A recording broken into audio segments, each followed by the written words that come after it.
And I would do anything for love. I'd run right into hell and back. I would do anything for love. I'll never lie to you, and that's a fact. What would you do for love? If someone you love needed help, you'd probably do anything in your power to come to the rescue, even if it cost you money. But what if this person you were helping wasn't who you thought? What if they turn out not to exist at all? Across the world, there are people going to great lengths to try to fall in love.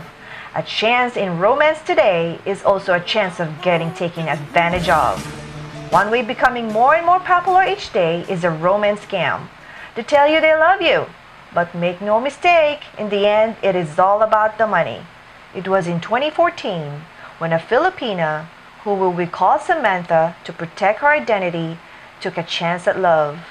But not only got her heart broken, but her bank account was damaged as well. He somehow was able to get into my phone, and he's been texting me, and very frequently, until finally I said, you know what, who's this guy? And I replied, I said, who are you? That's how it all started. Online, Samantha met Edward, who said he was a businessman living in England. But although romance blossomed, they never met face to face. We've been talking for several months already, and he started asking me, well, how is work? Where do you work? And I told him I work for this big company, famous. Then Richard announced he was traveling to Malaysia. And it was in Malaysia that Edward claimed he would do something so generous it would change her life. A big company in Malaysia owes me a lot of money, but they still owe me $200,000, and they contacted me a week or so ago and said, we'd like to send you the money that we owe you. Where do we send it, and how do we send it? He said he's fallen in love with me, and he's been, making legal to me and everything. So he said, I want to send that money to you to fix your house, and I'd like to come by. I'd like to come to the U.S., meet your family, and maybe, we could see what we could do about our relationship. But then there was a problem. Edward said he couldn't get the money to her unless she opened an offshore account in Malaysia. He told me that he's going to send me a link to open up an account in Malaysia. I said, why Malaysia? He said, well, because that's the company that's where the company is that owes me the money. I said, oh, okay. And so he sent me the link. And I opened the link, I looked at it, and it was good.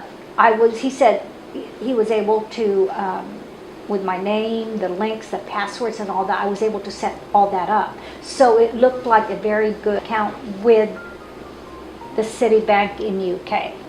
So he said, I will need your address, your phone number, your email, and all that, all that information, so that when when we send that money to your account, we have your account number. Edward turned up the pressure and made his big play for her money. With the flurry of Facebook messages, texts, emails, even we were getting confused at this point.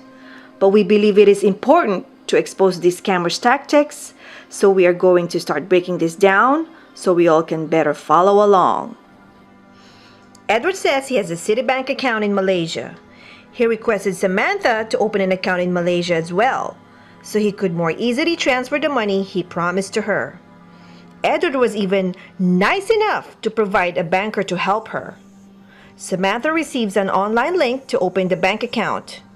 The website looks legit, exactly you would expect it to be, so she opens the account. But to be able to transfer money into the account, there needs to be money already in it. This makes sense because you cannot open a bank account without an initial minimum amount.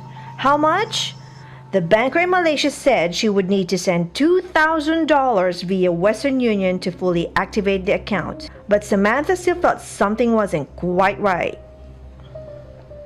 You could send it via Western Union, and I will give you the address. He gave me the name of the banker, he gave me the phone number, and the email address and everything. But there was another problem. Western Union has security protocols in place to scrutinize money being sent to areas that have been identified as high risk. I tried to send the money via Western Union. I did it online, and Western Union kicked it back to me. They just didn't let it go through. The banker over in Malaysia, who was supposedly in charge of my account, called me and said, "Did you send the money yet?" I said it was kicked back. Western Union did not approve it. Samantha tells Edward that the transfer did not work. She begins to question Edward more. In the email Samantha provided to us, Edward now begins to get agitated. Here's what happens next. Edward suggested she send the money to her via credit card, but the same thing happened. The financial institutions kept refusing the transactions. Edward tells Samantha that he has a solution once and for all. He suggested that she trickle the money to him in smaller amounts, $200 here, $300 there, until she sent the entire amount. This seems very strange to her, but this time Samantha was deeply emotionally invested and in love. She did not want to chance losing the love of her life. Again, when you're emotionally involved, all you want to do is just want to facilitate and make things easier. And then you know what? It was not the money to fix my house that was important. It was my relationship with him. $2,500 later, things began to change in their relationship. Instead of 3 times a day or 4 times a day, he would call me twice or what. And then I talked to a friend of mine. I said, "You know what, this is what's going on." And she said, "You know what, honey, this is a scam. You were scammed. And you need to get out of it." And sabi ko, "Pero mahal ko siya. Napamahal ako." And she said, "You need to get out of it." And after that, what I did is, sabi niya, "Punta ka dun sa i-report mo sa police. And this is what you need to do." So I went to the precinct and I reported it. I reported the incident. And also, I made sure that I closed my accounts and reopened my account, and we opened another account.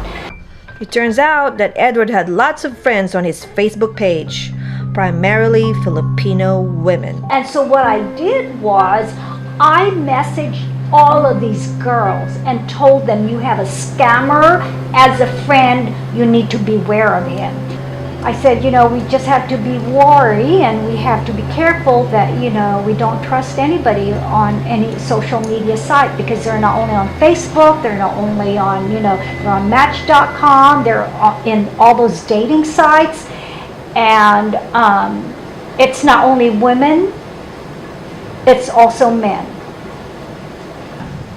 Some women can be weak, but some women are strong, and I thought I was strong.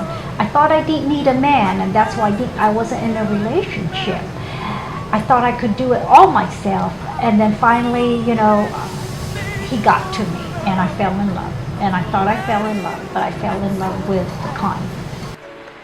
After meeting Samantha and becoming friends with her on Facebook, I started receiving friend invites from different men living in the UK. 7 different invitations in less than 3 days. So be careful with your social media accounts and with your hearts. Your love should never be for sale. Cheryl Pick Show, Pinay Houston TV, Denton, Texas. Visit me on Facebook and let me know what you thought about today's episode. Don't forget to like the page. See you soon.